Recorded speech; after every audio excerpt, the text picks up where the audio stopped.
G'day guys and gal. To say that the traitor legions and chaos as a whole wasn't exactly one for long-term planning would be the understatement of the century. However, the armies of the War Master have to have had some kind of goal or plan for what would come after the fall of the Emperor, right? Well yes, although some of their plans would have been as simple as autistically screeching at everyone for all of eternity, other traitor legions had significantly more sophisticated plans that would have been cool to see played out. Would chaos rise as a united, unstoppable empire, or would have it turned on itself before the Emperor's blood even went cold? This isn't a What If Horus Won video. We already made that one, which covers exactly what would have happened immediately after a Horus victory and then probably would have happened long term. This video is more so what each traitor Primarch was planning to do if they won, with the assumption that they weren't going to get banished or killed during the Siege of Terror or the Horus Heresy. Before we get started, Father's Day is coming up and I bet you haven't got the faintest clue what you're gonna get him until today, as I've partnered with Raycon to bring you an awesome, well-valued and thoughtful gift that your dad will love, or just get it for yourself. I'm not your dad. What is awesome about Raycon is that it has all the epic features that earbuds should have, such as 32 hours of battery life, noise cancellation, sweat and weatherproofing, and gel tips for a clean fit. I mean, it even has multi-point connectivity, meaning you can connect to 2 devices at once. However, you get all of this for about half the price you would usually pay when you want to become a wireless earbud enjoyer. For me personally, whether it be in the gym or when I walk my dogs, I use my Raycons every day. I like to go for the black color, because when you go black, you never go back, and it's more of an incognito vibe. As a cool feature, the earbuds come with a color matched charging case, so you're getting absolutely all the best features of wireless earbuds at a fraction of the cost. Overall, a fantastic gift to yourself, your dog, your dad, or your houseplant. Especially by using my link buyraycon.com/majorkill, you get 15% off site-wide, which also includes all other Raycon's cool gadgets and earbuds. Cheers to Raycon for sponsoring this video. Today we'll go over what each traitor Primarch was planning to do if they won the Heresy. Now let's get into it.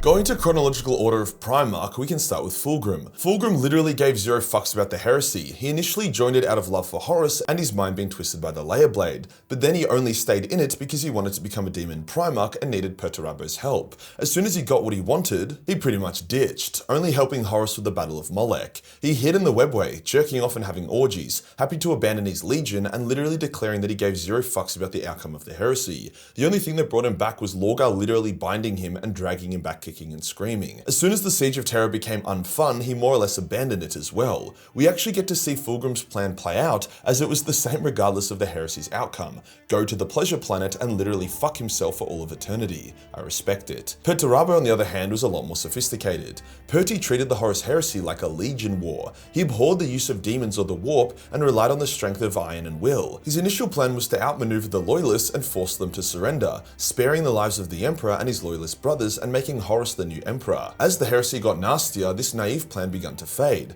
but Perty still maintained he and his legion's purity. During the siege, he fought with tactics, technology, and space marines. His plans did not account for demons and sorcery, as he disagreed with it. When he realized that any form of plan he had was invalid, regardless of who won, as Horus was literally turning Terra into a living hell and then planned on flooding the galaxy with demons and warp sorcery, he left the siege. His plan was to raise up Horus as the new Emperor of humanity, with himself as Horus's right-hand man, his chief builder and architect who would raise up the new Imperium. He basically wanted to be Rogel Dawn. I mean fuck, even when he spoke of his goals, it was always to humble and humiliate Rogel. He rarely spoke of actually killing his brother. When he saw that Horus was not a worthy Emperor and that he had just been used, he ditched the traitor's cause, his plans crumbling as he did so. If any of the traitor Primarchs could be said to have no real plan at all, it would have been Konrad Curze, unless you consider being the galaxy's biggest fucking pest as a plan. Konrad was driven by one concept, that fate was always ordained. Hence, if his foresight told him to be a murdering asshole, then it wasn't his fault and he would have no guilt, since he had no choice. Every time this idea was challenged or proven wrong, Konrad would freak the fuck out, because if he did actually have freedom of choice and had been choosing to be evil, the guilt and shame of his actions would be unbearable. So with that, Konrad just kind of followed the plan set out by his foresight, which was being a pain in the ass. He basically suicide charged his legion at the Dark Angels, losing most of them in the process for a laugh. He terrorized Macragge for a laugh. He was just a fucking pest for a laugh. There was no plan here, no grand scheme. He'd already abandoned the Heresy by the time the siege rolled on through, and he ended up more or less killing himself. So yeah, great plan, buddy. Now you could say the same for Angron, but he did actually have a plan. It wasn't the most sophisticated, but he had one. He was extremely salty at the Emperor for kidnapping him and leaving his gladiator brothers and sisters to die without him. He was even saltier that the Emperor never told him why he did it. So his plan was basically that he would tear down and take away everything his father held dear, just as his father had done to him. Then he would beat the Emperor down to his knees and force him to tell him why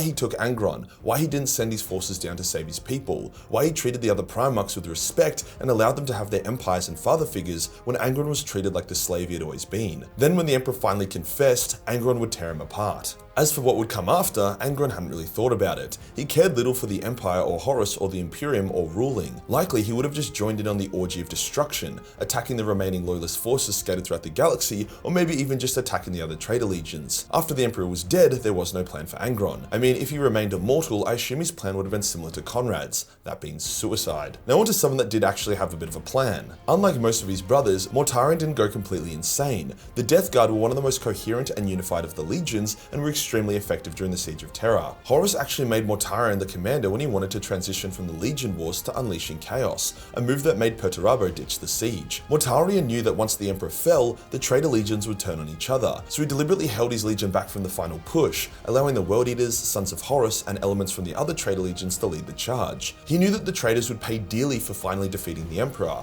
After all, if the Emperor stood up from the Golden Throne during his last stand, he could incinerate thousands of enemy Space Marines with his wrathful fire. Either way, the traitor legions would be depleted. Then the World Eaters would probably go feral and attack everyone, further weakening them. All the while Mortarion and his barely damaged legion would be standing at the rear, ready to destroy any that remained to ensure the Death Guard would rise to be the greatest force in the galaxy. He would decimate the remains of the traitor legions and beat his brothers into submission. He would be the new ruler of the Imperium. Pretty bold. It's just a shame that Jagdei kamikaze the Death Guard, killed a shitload of them, and then banished Mortarion. In a similar vein, Magnus also planned on betraying Horus and the traitor legions. Magnus despised his traitor kin. He used the Siege of Terra and his brothers to try reclaim his noble shard, and when that failed, he became a demon Primarch and was just a salty bitch. However, his original plan was to keep the Thousand Sons mostly out of action, let the traitors and loyalists massacre each other, and then use his legendary power to seize control, dispose of his traitor brothers, and then make himself the master of mankind.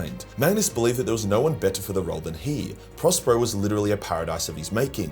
He was powerful in the warp and thought he had the knowledge and wisdom for the job. Now this plan sort of ate shit when he crashed out, attacked the Emperor, got his ass beat by Vulcan, became a demon, attacked the Emperor, got his ass beat again by Vulcan. Yes, that is Magnus's Siege of Terra lore in a nutshell. But it's interesting to see that he was also literally planning a coup. What about Horus himself? After all, Horus did seem quite unreadable and hard to follow for many parts of the Heresy and even the Siege. While Horus was actually feeling pretty merciful, he actually wanted the Emperor, Sanguinius, Valdor, and others to join him and become his Mournival. He actually liked the Loyalists more than he liked the traitors. He was also extremely delusional, and this plan made no sense as each of his desired Mournival loyalists would rather die a million deaths than join him in damnation. He had this warped view of how he would be this awesome ruler of mankind, not realizing he was a meat suit for chaos, and everything he did was to further their agenda of plunging the galaxy into eternal darkness and misery. Obviously, no one really plans to be like, my goal is to make everything extremely shit, not even Horus. However, the idea that the galaxy would turn out as anything but extremely shit under his rule was Horus's gigantic delusion. Lorgar's plans were quite flexible. At first, he put the entirety of his faith into Horus, focusing on corrupting him and supporting him as Warmaster. However, Lorgar had a special view of chaos. He wanted to create a harmony of chaos and humanity. For his possessed warriors, he wanted it to be a merging of two souls working symbiotically. He did not want a demon to override a soul of the human, seeing such things as abominations. You could say he had quite a naive view of things, but that was his plan. However, when he saw that Horus wasn't following his exact desired path to chaos, and that Horus would lead them all to eternal suffering, damnation, and a humanity ruled by demons, not working with them, he changed his plan and staged a mutiny. He enslaved Fulgrim to his will, lured Horus to a world, and prepared to slaughter Horus and his legion and take control, becoming the new Warmaster of Chaos. However, Horus was forewarned of Lorgar's betrayal, and the word-bearer binding Fulgrim did not unleash him upon Horus, as he was more loyal to Horus than Lorgar. So Lorgar got his ass beat hard and was banished from the Heresy, his plan in tatters. Lorgar merely watched the rest of the Heresy play out from the sidelines, more so now just curious of the outcome rather than planning for anything in particular. That leaves us with Alpharius, probably the most convoluted planner of them all. Originally, the Alpha Legion became traitors as they were shown a prophecy that stated if Horus won decisively, then the traitors would turn on each other, drive themselves and humanity to extinction, which would cripple the Chaos Gods and leave the galaxy safe for Xenos to rise up. Alpharius believed that the Emperor would crave the defeat of Chaos above all else, hence bought into this vision, declaring that he was being traitor to fulfill the will of the Emperor. Okay, buddy. However, Omegan didn't really buy into this vision and self-sabotaged the Alpha Legion, with Alpharius also starting to doubt his course of action. It also seemed like the Alpha Legion planned to not be a part of the extinction event, saving their strength for after the heresy, where they would probably help wipe out the traitors and survive into the new galaxy. When Alpharius attacked Pluto, things got even more confusing, as there was one of three explanations for this. Firstly, he was teaching Dawn a lesson about weaknesses within the Sol System's defenses, helping him prepare for Horus after having a change of mind, or secondly, he was genuinely trying to kill Rogel Dawn to help the traitors, or thirdly, it was actually the loyalist Omegan who was trying to help Rogel prepare for the traitors. However, since the author stated it was Alpharius that died, the last one is unlikely. Either way, the plan went to shit, as Rogel outplayed Alpharius and slaughtered him in a duel. Alpharius overcomplicating the shit out of his plans once again backfired spectacularly, as if he was actually wanting to help the loyalists, he ended up dying, and if he wanted to help the traitors, he died and his legion was withdrawn from the heresy, so overall he achieved nothing. So as we can see from this, 5 of the traitor Primarchs planned or probably planned to turn on Horus,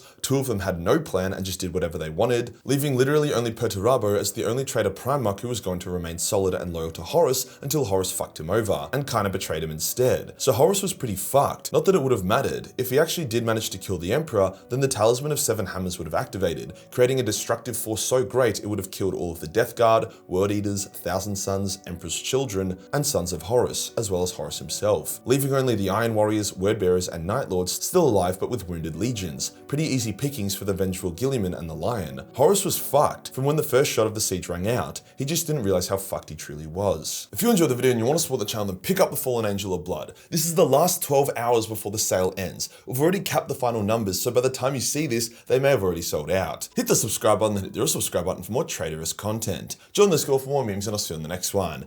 Peace.